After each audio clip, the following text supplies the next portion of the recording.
का जो हमारा टॉपिक है वो है थायराइड ग्लैंड। थायराइड ग्लैंड इसको शॉर्ट नोट्स और फुल नोट्स में भी पूछा जा सकता है। थायराइड ग्लैंड के अतिरिक्त इसमें हाइपोथायराइडिज्म और हाइपरथायराइडिज्म में भी क्वेश्चन आए हुए हैं, तो हम इसे शॉर्ट नोट्स और हम लॉन्ग आंसर कैसे लिखेंगे उसके लिए जो हमें मेन कंटेंट जो चाहिए उनमें यहाँ पे हाईलाइटेड है, उससे आपको अगर आप राइट डाउन कर रहे हैं तो उसे आप ज़रूर लिखें। ओके, तो हम चालू करते हैं। Thyroid gland is one of the largest endocrine gland है। तो ये कौन सी ग्लैंड है? तो ये लार्जेस्ट इंडोक्राइन ग्लैंड है। कहाँ पाई जाती है? तो नेक में पाई जाती है। कहाँ पे? बिलो थायराइड कार्टिलेज पे। ठीक है, ये जो ग्लैंड होती है ये किस शेप की होती है? तो ये बटरफ्लाई शेप की होती है और ये दो कोन्स के जैसे कंपोज करती है, जिसे हम कहते हैं लोब्स या फिर विंग्स। ठीक है, जो राइट लोब होता है उसे हम कहते हैं लोबस डेक्स्टर और जो लेफ्ट लोब होता है उसे हम कहते हैं सिनिस्टर, लोबस सिनिस्टर। और ये कनेक्ट किससे होती है? तो कनेक्ट वाया स्थमस, जो कि स्थमस ऐसा कुछ बटरफ्लाई शेप बनता है। ठीक है, ये जो है ये स्थमस से कनेक्ट होती है और ये जो है ये दो लोब होते हैं इसके। ठीक है, इसके बाद जो है ये जो ऑर्गन होता है ये सिचुएटेड होता है एंटीरियर साइड पे, ठीक है, ऑफ द नेक, और लाइंग अगेंस्ट मतलब किसके सामने पे होता है? तो लैरिंग्स के अराउंड और ट्रैकिया के। ठीक है, यहाँ पे रीचिंग जब ये पोस्टीरियर इसके पोस्टीरियरली क्या है? तो देखिए इसोफेगस है और कैरोटिड सीथ है। ठीक है, तो हमें पता चला कि anterior side of the neck होता है, लाइंग अगेंस्ट या अराउंड किसके? तो लैरिंग्स और ट्रैकिया, और पोस्टीरियर में इसोफेगस एंड कैरोटिड सीथ। ये जो होता है इसको क्रेनियली ऑब्लिक लाइन से ही इसे ऑब्लिक लाइन जो होता है हमारा laryngeal prominence, just below laryngeal prominence, जिसको हम एडम्स एप्पल कहते हैं। ठीक है, और ये नीचे कहाँ तक जाता है? तो एक्सटेंड इन्फीरियरली अप्रॉक्स 5th या 6th ट्रैकियल रिंग्स तक। इसको हम वर्टिब्रल लेवल पे हम इसे डिमार्केट नहीं कर सकते, difficult to demarcate the gland upper and lower border with vertebral level. Vertebral level से क्यों नहीं कर सकते? बिकॉज इसकी जो पोजीशन होती है वो मूव करती है। जब भी हम सोलोइंग मतलब कुछ भी खाते पीते हैं, तो जब हम सोलोइंग मतलब किसी चीज़ को निगलते हैं तो इसकी जो पोजीशन होती है वो अप डाउन जो है मूव करती है। इसके वजह से हम इसे वर्टिब्रल लेवल पे डिमार्केट डिफ़िकल्ट होता है, हम इसे मार्क नहीं कर सकते। इसका जो एवरेज वेट होता है वो होता है 20 to 60 ग्राम्स। ठीक है, और इसकी जो साइज है वो ग्रेटर मिलती है फीमेल्स में, और स्पेशली किस टाइम पे? तो प्रेगनेंसी में और मेंसेस में इसकी जो साइज़ होती है वो बहुत इंक्रीज़ मिलती है। ठीक है, इसके बाद इसे जो है एक साइंटिस्ट है जिनका नाम है जियोफ्री वेबस्टरसन। उन्होंने 1964 में एक प्राइमरी फीचर ऑफ थायराइड के बारे में बताया था जो कि माइक्रोस्कोपिक लेवल पे है। ठीक है, तो इसका नाम आप याद रख सकते हैं। इसके बाद है कि इसमें जो है 3 प्रकार की सेल्स मिलती हैं। वो 3 प्रकार की सेल्स क्या होती है और उनका फीचर्स क्या क्या है? जैसे कि फॉलिकुलर, दूसरा है थायराइड एपिथेलियल और तीसरा है पैराफॉलिकुलर सेल। ठीक है, ये 3 प्रकार की सेल्स मिलती है। तो देखिए जो फॉलिकल्स यही 3 सेल्स हैं, और यही 3 सेल्स आपको इसमें पूरे थायराइड में ही अपने को पढ़नी है। तो देखिए जो थायराइड में फॉलिकल्स है उसका मतलब क्या है? ये जो होती हैं ये स्फेरिकल फॉलिकल्स होती हैं, कंपोज्ड ऑफ स्फेरिकल फॉलिकल्स, जो कि क्या करती हैं? एब्जॉर्ब करती है आयोडीन को। कहाँ से? ब्लड से, और प्रोडक्शन ऑफ थायराइड हार्मोन, और प्रोड्यूस करती है थायराइड हार्मोन को। साथ ही ये स्टोरेज भी करती है कहाँ पे? थायरोग्लोब्युलिन में। ठीक है, तो इसका 2 काम है। पहला है कि ये कंपोज्ड ऑफ किसकी है? तो स्फेरिकल फॉलिकल्स की है। ठीक है, थायराइड जो है, और इसके बाद जो है ये एब्जॉर्ब करती है आयोडीन को। कहाँ से? ब्लड से, और प्रोडक्शन करती है थायराइड हार्मोन का। साथ में स्टोरेज ऑफ आयोडीन भी करती है थायरोग्लोब्युलिन में। एक कोलॉइड जो है वो रिच प्रोटीन को कैरी करता है जो कि है थायरोग्लोब्युलिन।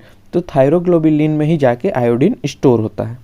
ठीक है, अब जो थायराइड एपिथेलियम है उसी को हम फॉलिकुलर सेल्स भी कहते हैं। ठीक है, तो ये जो फॉलिकल्स होते हैं इनके ऊपर ही सराउंडेड में एक single layer of thyroid epithelial cells होती हैं जो कि सिक्रेट करती हैं T3 और T4 दोनों को ही। ठीक है, इसके बाद जो है पैरा फॉलिकुलर सेल्स क्या होते हैं, ये जो हमारे फॉलिकुलर सेल्स हैं या फिर जो हमारे स्फेरिकल सेल्स हैं उनके बीच में जो स्पेस बचती है, ठीक है, among follicular cells and in space between the spherical follicles are another type of thyroid cell. जो वहाँ पे स्पेस बचती है वहाँ पे जो सेल्स मिलती हैं वो होती हैं पैरा फॉलिकुलर सेल। ये क्या करती है, तो ये कैल्सीटोनिन को सिक्रेट करने का काम करती है, ठीक है। इसके वजह से यहाँ पे कैल्शियम का भी मेटाबॉलिज्म जो है होता है, ठीक है। तो और फंक्शंस क्या हैं इसके, तो देखिए फंक्शंस में हम देखते हैं कि इसके जो फंक्शंस हैं, जो एसेंशियल रोल निभाता है वो करता है कि मेटाबॉलिज्म में, ग्रोथ में और मैच्योरेशन ऑफ ह्यूमन बॉडी, जो हमारी मैच्योरेशन है उस पर, ठीक है।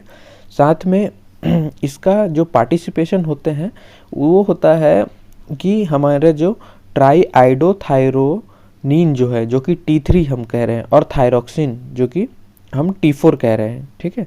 इन दोनों को ही प्रोड्यूस करने का जो थायराइड हार्मोन है वो इन दोनों को ही प्रोड्यूस करने का। वैसे तो यहाँ पे आप देखेंगे कि हार्मोन रेगुलेट द ग्रोथ, यही जो हार्मोन है ये T3 एंड T4 ये क्या करते हैं, hormone regulate the growth and rate of function of many symptoms in the system in the body, ठीक है।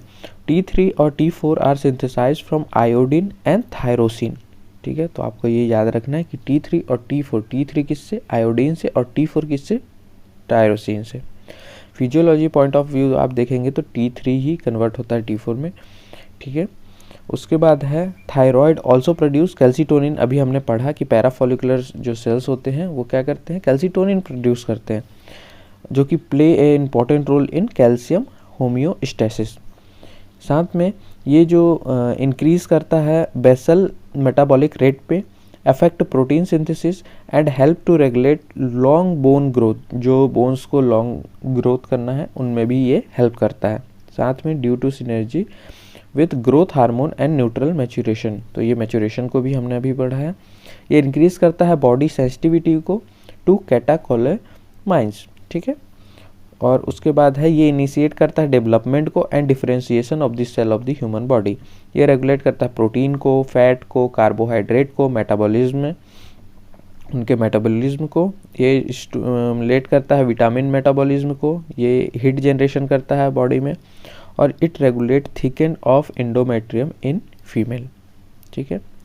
इसके बाद जो है regulation of T4 and T3, production of जो थायरोक्सिन है, ठीक है, and triiodothyronine is regulated by thyroid stimulating hormone, मतलब TSH जो है ये इनके प्रोडक्शन को रेगुलेट करता है।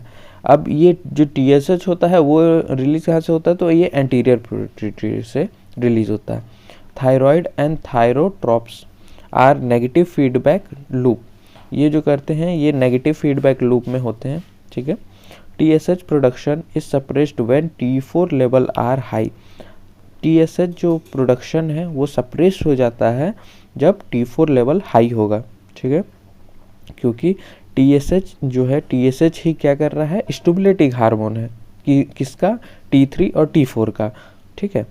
इसके बाद है TSH production itself modulated by thyrotropin releasing hormone, जो TRH है, जो थायरोट्रोपिन रिलीजिंग हार्मोन है, वो अपने आप ही इसको मॉड्यूलेट करता है, इसको प्रोडक्शन करता है, ठीक है। और ये जो है प्रोड्यूस कहाँ से होते हैं, तो हाइपोथैलेमस से, और secreted at an increase rate situation such as cold exposure.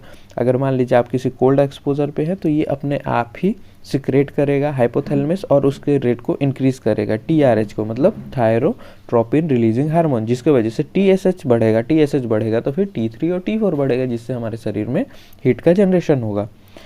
इसके साथ ही एडिशनल हार्मोन क्या क्या और मिलते हैं, तो हमने अभी पढ़ा है कि ये रेगुलेशन करता है किसका, ब्लड कैल्शियम लेवल का, क्योंकि जो पैराफॉलिकुलर सेल्स हैं वो कैल्सीटोनिन को प्रोड्यूस करते हैं, और ये जो कैल्सीटोनिन होता है ये क्या करता है, हाइपरग्लाइसेमिया करता है, ठीक है। कैल्सीटोनिन क्या करता है, हाइपरग्लाइसेमिया करता है। कैसे करेगा, तो देखिए जो movement of calcium into bone जो स्टिमुलेट करता है, कैल्सीटोनिन का काम है कि जो भी कैल्शियम बाहर है उनको बोन में जाके डिपोजिशन करना। और इसी के अपोजिट में कौन सा हार्मोन चलता है, तो वो होता है PTH, पीटीएच पैराथायरॉयड हार्मोन।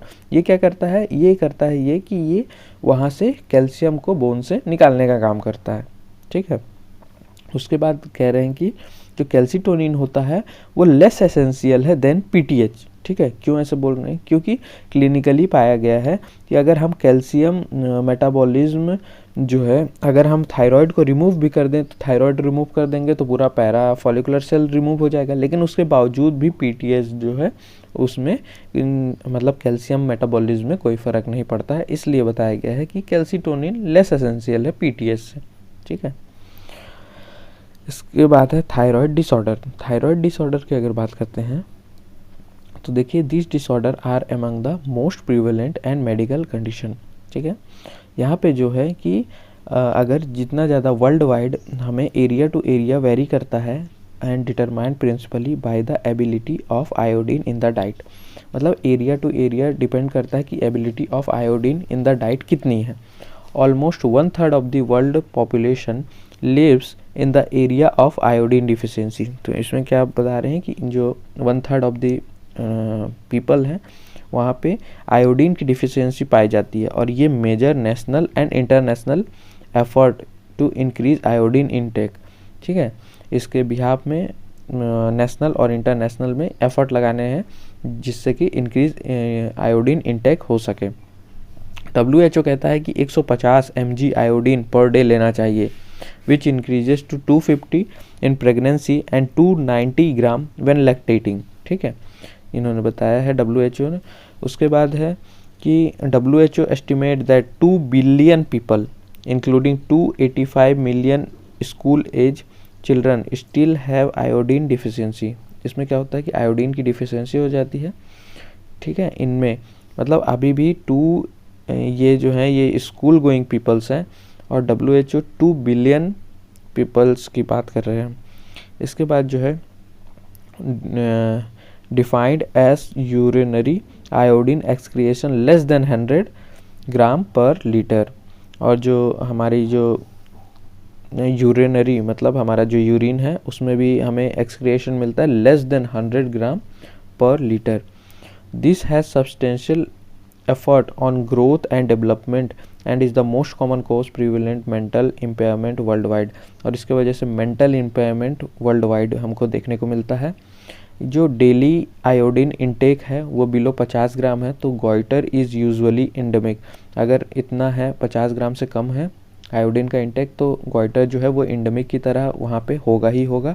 और अगर 25 mg अगर है तो कॉन्जेनाइटल हाइपोथायरॉयडिज्म होने के चांसेस ज़्यादा होते हैं, ठीक है।